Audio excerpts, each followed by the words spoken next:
নমস্কার বন্ধুরা, আপনাদের সকলকে স্বাগত জানাচ্ছি আমাদের ইউটিউব চ্যানেল চন্দ্রজিৎ ব্লগসে। বন্ধুরা, আজকের যে বিষয়টা সেই বিষয়টা একটু ডিটেইলস আলোচনা করা যায়। আজকের ভিডিওটা হয়তো আমাদের এই চ্যানেলে প্রথমবার এমন আসছে যেখানে আমরা আলোচনা করতে চলেছি একটা আন্দাজ। এই আন্দাজটাকে আমরা বলতে পারি ওপিনিয়ন পোল। ওপিনিয়ন পোল একটা একটা সমীকরণ যেটা আমরা করেছি রিসার্চ করে, যে একটা সমীকরণ ড্র করার চেষ্টা করা হচ্ছে যে আগামী 2024-এর লোকসভা ইলেকশনে বাংলার যে 42টি সিট আছে, 42টি কনস্টিটিউয়েন্সি আছে, তার কি হাল হতে চলেছে, কোন দল কতটা সিট পাবে, এইটার একটা এক্সপেক্টেড বা অ্যান্টিসিপেটেড ওপিনিয়ন পোল আমি আপনাদের সামনে রাখছি। আমরা সকলেই জানি আজকের তারিখে বাংলার যে লোকসভা ইলেকশন হবে তার প্রত্যেকটা দল কিন্তু একটাই জিনিসকে টার্গেট করেছে, যে করাপশন বাংলায় র্যাম্পেন্ট হচ্ছে। অতএব বিজেপি হোক, কংগ্রেস হোক, লেফট হোক, সবাই কিন্তু প্রেজেন্ট সরকারের এগেইনস্টে একটাই দাবি করছে যে ল অ্যান্ড অর্ডার এবং করাপশন শেষ করে দিয়েছে।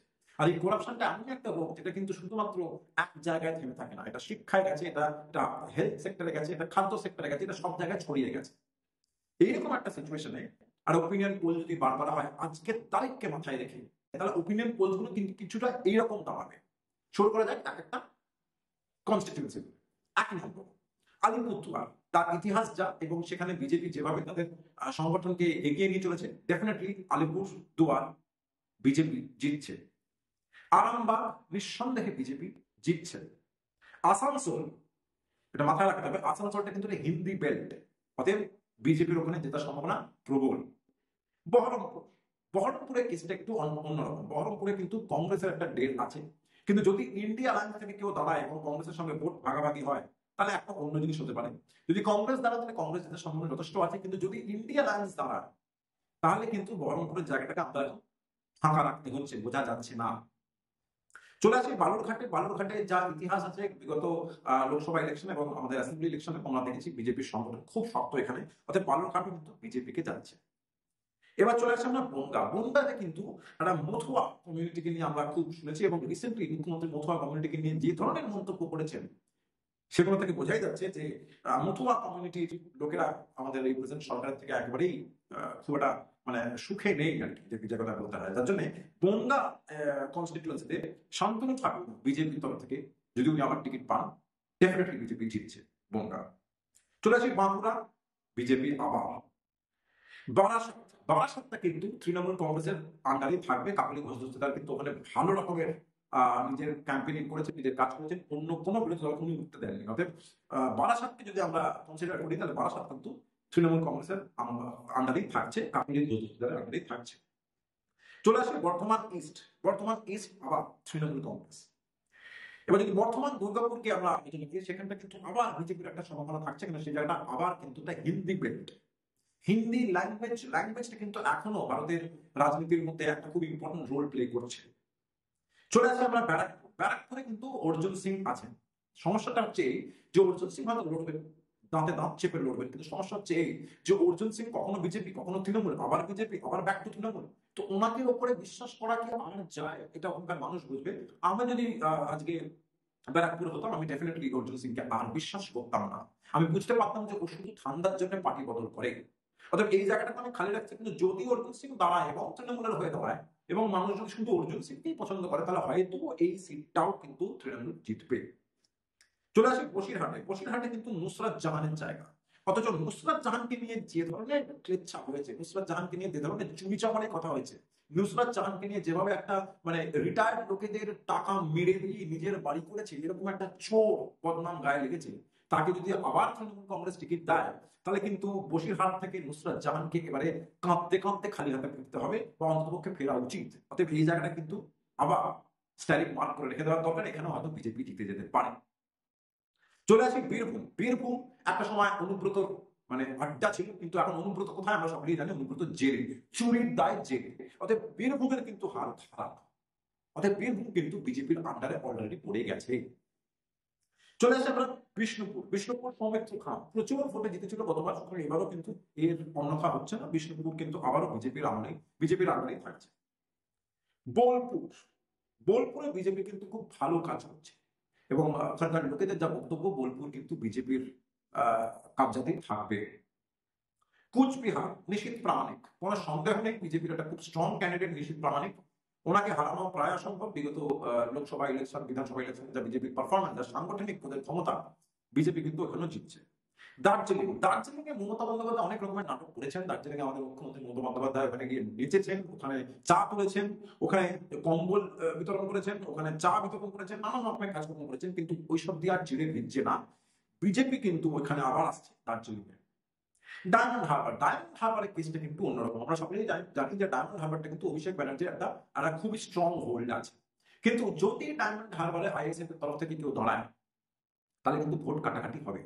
যদিও কাটাকাটি হওয়া সত্ত্বেও আমাদের বিশ্বাস যে ডায়মন্ড হারবারটা কিন্তু এখনো অভিষেক বন্দ্যোপাধ্যায়ের হাতেই থাকবে।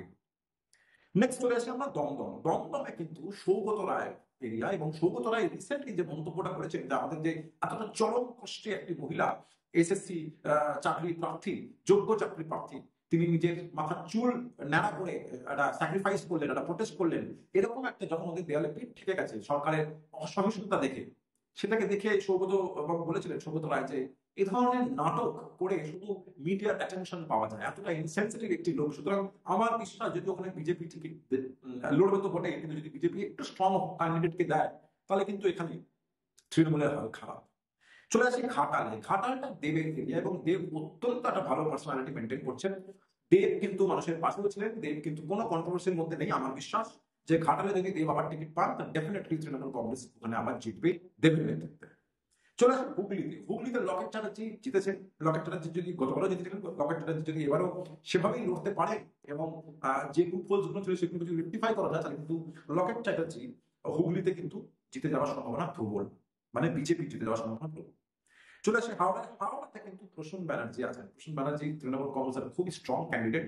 ওইখানে আমার মনে হয় না মোদী ওয়েভ যেটা চলছে, গত 5টা ইলেকশন আমরা দেখলাম, রাজ্য ইলেকশনে, যেখানে যেভাবে মোদী ওয়েভ চলছে, যেভাবে বিজেপি একটা ফায়ার একটা ম্যারাথন চলছে, সেখানে আমার মনে হয় অন্য রাজ্যে অন্য কনস্টিটিউয়েন্সি গুলো না বলতে পারলেও অন্ততপক্ষে এটা বলাই যায় যে হাওড়াতে কিন্তু প্রসূন ব্যানার্জি জিতবেন তৃণমূল কংগ্রেসের। হাওড়াটাও কিন্তু এবারও তৃণমূল কংগ্রেসের আন্ডারেই থাকবে। চলে আসে যাদবপুরটা কিন্তু বরাবরের জন্যই লেফট বা বাম ফ্রন্টের একটা একটা একটা আড্ডা ছিল। ওখানে বাম ফ্রন্টকে সরানো ইম্পসিবল ছিল। কিন্তু যে ধরনের ঘটনা ঘটলো যাদবপুরে রিসেন্টলি, খুবই দুর্ভাগ্যপূর্ণ একটা ব্যাপার, যে একটা কম বয়সী ফার্স্ট ইয়ারের ছেলে মারা গেলেন, সেটাকে নিয়েও কিন্তু বাম ফ্রন্টের তরফ থেকে কতটা দাগ কাটতে ওরা পারেনি ওই ইস্যুটাকে নিয়ে। আমার মনে হয় যদি আবার যাদবপুরের জায়গা থেকে তৃণমূল কংগ্রেসের লোকেরা আসে, তাহলে সম্ভবত জিতে যাবে। চলে আসি জলপাইগুড়িতে ডেফিনেটলি বিজেপি জিতছে। জঙ্গিপুর কিন্তু একটা মাইনরিটির জায়গা, মুসলিম মাইনরিটির জায়গা। সেখানে মমতা বন্দ্যোপাধ্যায় নিজের মানে দাঁত চেপে লড়াই করবে, ওখানে গিয়ে পারলে আপনি নামাজও করতে পারেন গিয়ে। কিন্তু যদি আইএসএফ এর মেম্বারসরা ওখানে ক্যান্ডিডেট দেয়, তাহলে কিন্তু একটা হাড্ডাহাড্ডি লড়াইয়ের জায়গা আছে। অতএব জঙ্গিপুরে কি হতে চলেছে সেটা এখনো বলা মুশকিল। চলে আসি আমরা জয়নগরে বিজেপির আজকে কোনো ফেস নেই, কিন্তু তৃণমূলের প্রচন্ড স্ট্রং হোল্ড আছে। অতএব জয়নগর চলে যাচ্ছে তৃণমূলের কাছে।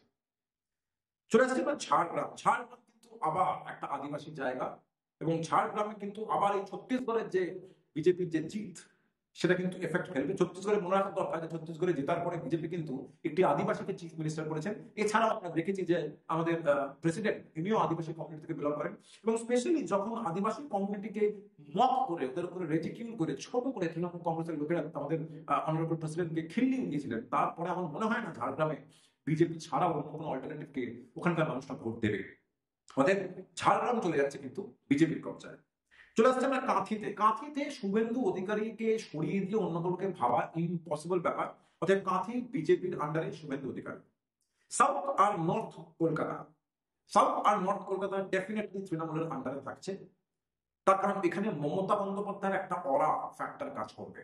যদি না তার আগে এই চুরি চামারি ব্যাপারগুলো আরো বেশি উলঙ্গ হয়ে যায় এই দলটা, মানে যদি এই দলটা আরো বেশি উলঙ্গ হয়ে যায় 2024 ইলেকশন আগে, তাহলে কিন্তু নর্থ আর সাউথ কলকাতাতে তৃণমূল কতটা কি করতে পারবে সেটা বিচার করে আমাদের বুঝতে হবে। কিন্তু আপাতত সাউথ কলকাতাতে মালা রয় অত্যন্ত তৃণমূল কংগ্রেসের একটা দক্ষ কর্মী, সুতরাং ওখানে ওনাকে হারানো ইম্পসিবল প্রায়।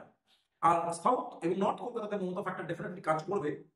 সুতরাং আমি আপাতত আলোচনার মধ্যে ধরে রাখছি যে নর্থ এবং সাউথ কলকাতা মমতা বন্দ্যোপাধ্যায়ের তৃণমূলের আন্ডারেই থাকছে। চলে আসি কৃষ্ণনগরে কিন্তু বিজেপির ভালো ফল করবে, এবং বিজেপি কিন্তু কৃষ্ণনগরে খুব ভালো ফল করেওছে আমাদের পঞ্চায়েত ইলেকশন যেটা রিসেন্টলি হলো। তাছাড়া মহুয়া মৈত্র ওখানকার এমপি, এবং তাকে এমপি পদ থেকে সরিয়ে দেওয়া হয়েছে। তার তিনি টাকার বিনিময়ে প্রশ্ন করেছেন, তিনি টাকার বিনিময়ে নিজের আইডি পাসওয়ার্ড পর্যন্ত শেয়ার করেছেন। সুতরাং এরকম একটি বিশ্বাসঘাতক এমপি কে ডেফিনেটলি তৃণমূল কংগ্রেসের তরফ থেকে হয়তো টিকিট দেওয়া হবে না, অথবা তাদের মানুষ ওখানটা সাপোর্ট করবেন না। সুতরাং কৃষ্ণনগর কিন্তু বিজেপির দিকে চলে যাওয়ার প্রবল সম্ভাবনা আছে। চলে আসে আমরা মালদায় কংগ্রেস ডেফিনেটলি মালদায় জিতছে, মানে মালদা সাউথে অন্তর্পক্ষে ডেফিনেটলি। এবং মালদা নর্থটা কিন্তু আবার বিজেপির কাছে চলে যাওয়ার সম্ভাবনা আছে, কেননা সেটা একটা আদিবাসী জায়গা এবং আমাদের ওখানকার যে খগেন মুর্মু মশাই, তিনি কিন্তু বিজেপির হয়ে ভালো লড়াই করবেন। আমার মনে হয় নর্থ মালদা কিন্তু বিজেপির আন্ডারেই থাকবে। চলে আসে মথুরাপুর কিন্তু তৃণমূলের আন্ডারে থাকছে, এই বিষয়ে কোনো দ্বিতীয় মত নেই, কারণ অন্য কোনো রাজনৈতিক দলের সেরকম কোনো সাংগঠনিক ওখানে কোনো স্ট্রেংথ নেই। মেদিনীপুর দিলীপ ঘোষ ডেফিনেটলি বিজেপি পাচ্ছে। মুর্শিদাবাদ কিন্তু আবার একটা মাইনরিটির জায়গা চলে আসছে, সেখানে মুসলিম ভোট আছে, সেখানে তৃণমূল দাঁড়াবে, সেখানে তৃণমূল কংগ্রেস ছাড়া আইএসএফ যদি ভোট ক্যান্ডিডেট দাঁড় করায় তাহলে সেখানে আরেকখানা লড়াইয়ের জায়গা হবে। মুর্শিদাবাদকে আমরা আপাতত বাদ দিচ্ছি, তবে আর্গুমেন্টটা থেকে আমরা বলতে পারি মুর্শিদাবাদ কিন্তু তৃণমূলের আন্ডারে থাকার সম্ভাবনা 90%। চলে আসি পুরুলিয়া, ডেফিনেটলি বিজেপি জিতবে, আবার একটা আদিবাসী বেল্ট। রায়গঞ্জ আগে একটা সময় সিপিএম বা বামফ্রন্টের ঘাঁটি ছিল, কিন্তু সেখানে এবারে কিন্তু পঞ্চায়েত ইলেকশনে বিজেপি খুব ভালো পারফর্ম করেছে। সুতরাং রায়গঞ্জে বামফ্রন্ট জিতবে না বিজেপি জিতবে, সম্ভাবনা কিন্তু দাঁড়িপাল্লায় মাপলে বিজেপির দিকে কিন্তু বেশি ঢলে আছে। রানাঘাট 100% বিজেপি আসছে, শ্রীরামপুরে 100% তৃণমূল আসছে, এবং তমলুকে যতদিন শুভেন্দু অধিকারী ছিল তৃণমূল কংগ্রেস হয়ে ততদিন কিন্তু তৃণমূল কংগ্রেসের অধীনেই তমলুক ছিল, কিন্তু আজ শুভেন্দু অধিকারী নেই, অতএব এইটাও কিন্তু তমলুকও কিন্তু বিজেপির আন্ডারে থাকছে। এছাড়া উলুবেড়িয়াতে কিন্তু আবার মমতা বন্দ্যোপাধ্যায়ের ম্যাজিক কাজ করবে, সুতরাং উলুবেড়িয়াও কিন্তু তৃণমূলের আন্ডারে থাকছে। এই যে 42টা জায়গা আমি আপনাদের সামনে পড়ে শোনালাম, এটা একটা ওপিনিয়ন পোল দিলাম, এটার উপর ভিত্তি করে বোঝাই যাচ্ছে যে হাড্ডাহাড্ডি লড়াই হবে। কংগ্রেস খুব বেশি হলে 2টি ভোট বা 2টি কনস্টিটুয়েন্সি পাবে 42-এর মধ্যে। বামফ্রন্টের পাওয়ার সম্ভাবনা খুবই কম, যদি পায় তাহলে হয়তো ওরা জন্য একটা পাবে। বিজেপি কিন্তু 18-19-এর উপর পাওয়ার সম্ভাবনা বা 20 ক্রস করে যাওয়ার জায়গায় এসে পড়েছে, বা 20-22 পর্যন্ত আমাদের যে ক্যালকুলেশন। তৃণমূল কংগ্রেস কিন্তু বিজেপি থেকে কম ভোট পাবে বা কম কনস্টিটুয়েন্সিস পাবে, অর্থাৎ এটা কিন্তু একটা বড় ধাক্কা তৃণমূল কংগ্রেস খেতে চলেছে। এবং তার মধ্যে যে দুটো জিনিস অ্যাড করার দরকার, সেটা হচ্ছে যে রিসেন্টলি যে 5টা জায়গাতে যে অ্যাসেম্বলি ইলেকশন গুলো হলো, সেখানে যা বিজেপির অরা দেখলাম, সেখানে যা মোদী লেহের বয়ে বেড়াচ্ছে, সেটা যদি এখানেও হয় তাহলে মোদী ফ্যাক্টরটা কাজ করবে, এবং এদের যদি এক এক করে চোরগুলোকে তুলে নেয় 2024 ইলেকশনের আগে, এবং যদি কোনো কারণের জন্য নর্থ সাউথ কলকাতা মুখ্যমন্ত্রীদের তৃণমূল কংগ্রেসের হাতের বাইরে চলে যায়, তাহলে কিন্তু মানে উল্টো বোনা শিখে নেওয়ার দরকার তৃণমূল কংগ্রেসের, কারণ খুবই শিগগিরই এই দলটা বা এই ক্লাবটা গুটিয়ে যাবে। আপনাদের কি মতামত, ওপিনিয়ন পোল শুনে দয়া করে কমেন্ট সেকশনে জানাবেন। ভিডিওটা এখানে শেষ করছি, দেখা হচ্ছে অন্য ভিডিওতে নতুন টপিক নিয়ে। ততক্ষণের জন্য নমস্কার। আর যদি চ্যানেলে নতুন এসে থাকেন তাহলে অবশ্যই করে লাইক, শেয়ার এবং সাবস্ক্রাইব।